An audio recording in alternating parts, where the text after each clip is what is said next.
This is 3 News Now, your daily update on everything Northeast Ohio with Stephanie Haney. Hello everyone, welcome back to 3 News Now on this Wednesday, June 29th. I'm Stephanie Haney here with your top stories from WKYC.com and our WKYC app. Thank you for being here for the stories that matter most to you here in Northeast Ohio. These are the stories that you are clicking on, reading, and sharing from our website and from our app. We join you again today after a bit of a break. Yesterday we had a special edition of 3 News Now combined with Legally Speaking, talking with several area attorneys about the Cleveland Browns quarterback Deshaun Watson disciplinary hearings. We'll talk more about that in just a little bit. But we start today with breaking news that has the attention of not only people here in Northeast Ohio, but the country. Performer R. Kelly has been sentenced to 30 years in prison. This is after a jury found him guilty of racketeering and other counts last year at a trial that was seen as a signature moment in the Me Too movement. This all comes after there was outrage over R. Kelly's sexual misconduct with young women and children, and it was fueled in part by the widely watched docuseries Surviving R. Kelly, and that gave voice to accusers who wondered if their stories were previously ignored because they were Black women. More about those stories can be found on WKYC.com. And we start with troubling news here in Northeast Ohio out of the Akron area. Our 3 News Investigates team has learned that 8 Akron police officers fired more than 90 shots during a confrontation with a fleeing motorist. That person's name, Jalen Walker. Jalen Walker suffered 60 wounds, according to sources and autopsy records that were attained by 3 News investigative team. They confirmed that this unarmed Akron man was struck dozens of times by, as I said, more than 90 gunshots during a chase early Monday morning. The volume of gunfire and the extensive wounds, which cover predominantly the front of his body, have caused police and city officials to be concerned about potential public backlash. The response is expected to only intensify when Akron police do release that body camera footage in the coming days. A police official familiar with the shooting told our 3 News Investigates team that use of force cases are always ugly. This case is ugly times 10. That is a direct quote from that official. That official was not authorized to speak publicly about the shooting, so that's the reason the official has not been named. So using a public records law that provides access to autopsy documents, 3 News Investigates looked at photos of Jalen Walker's body covered with bullet injuries and dozens of bullet fragments. These were removed during the autopsy. The photos provided today confirm what sources had previously said, that 8 officers fired over 90 shots, causing more than 60 wounds to his body. Here's what we know from the police about what is said to have happened. Akron police say that they tried to stop Walker's car just after midnight Monday for a traffic issue and an equipment issue. Instead, Walker led the officers on a high-speed chase down East Talmadge Avenue toward State Route 8, and at some point, police say Walker fired a gun. Sources tell 3 News Investigates that one bullet casing was found in Walker's car, and a second was found on the roadway near Route 8. Now, the police chase lasted 4.5 minutes. South on Route 8, speeds reaching about 80 miles per hour. That's according to police. Walker, who was 25 years old, eventually jumped out of that car. That was on Wilbeth Road near the Bridgestone Tire offices. Police say first they used tasers, but then they opened fire after they say Walker made motions that caused them to fear bodily harm. This is a developing story. We will stay with it and continue to update you as more information becomes available. The final autopsy report has not yet been put in writing. That's according to Summit County Medical Examiner Dr. Lisa Kohler. That's expected to be released this week, but Walker's death has been ruled a homicide. That's according to the Summit County Medical Examiner's office. Now we turn to the Cleveland Browns quarterback Deshaun Watson disciplinary hearings, and those began underway yesterday in Delaware. So there are conflicting reports out today. The Associated Press says that the NFL will plan to stick with whatever ruling presiding officer Sue Robinson comes to when it comes to whether there was a violation of the NFL personal conduct policy.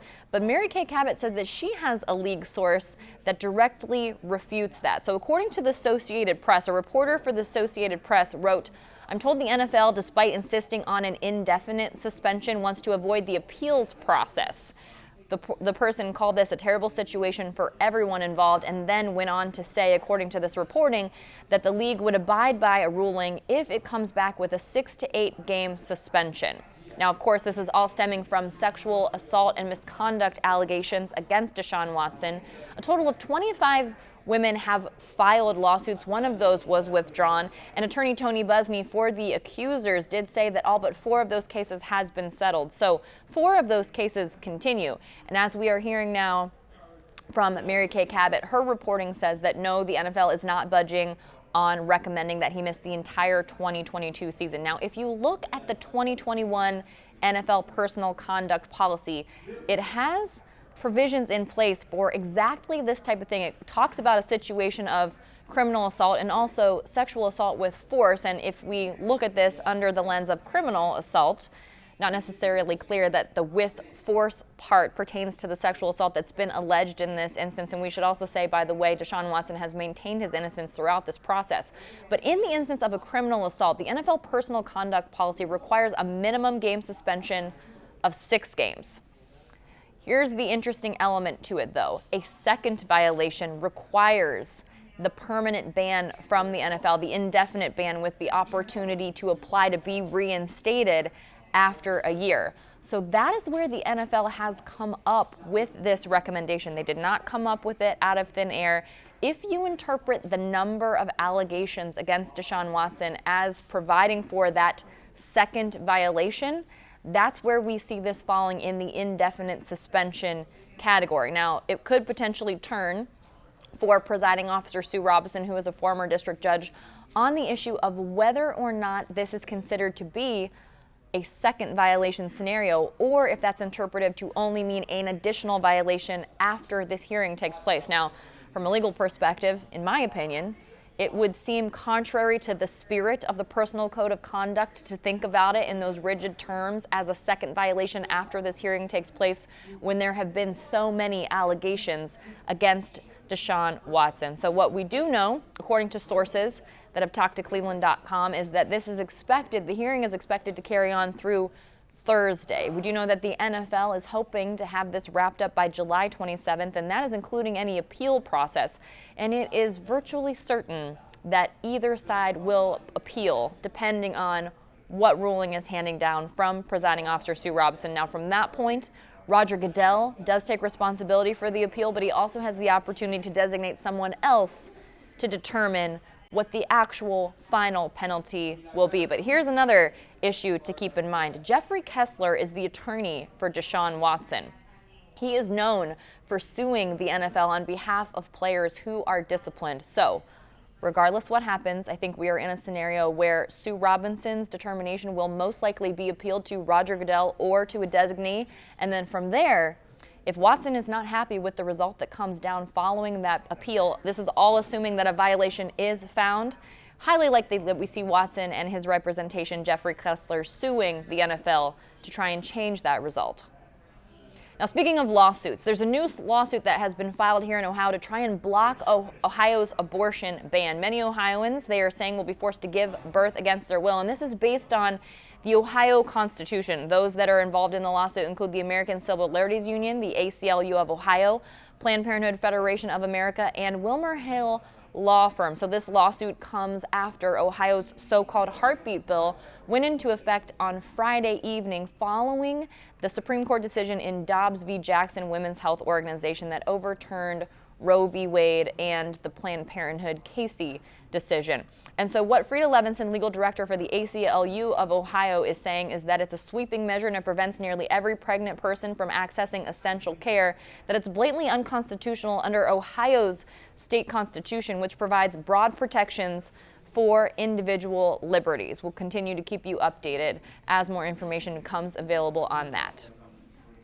Now, in an update to the cases involving slain Cleveland police officer Shane Bardick, we do know that the man arrested in connection with the police chase involving the stolen vehicle has pleaded guilty. His name is Anthony Butler Jr. He was arrested following the chase in connection to the death of Shane Bardick.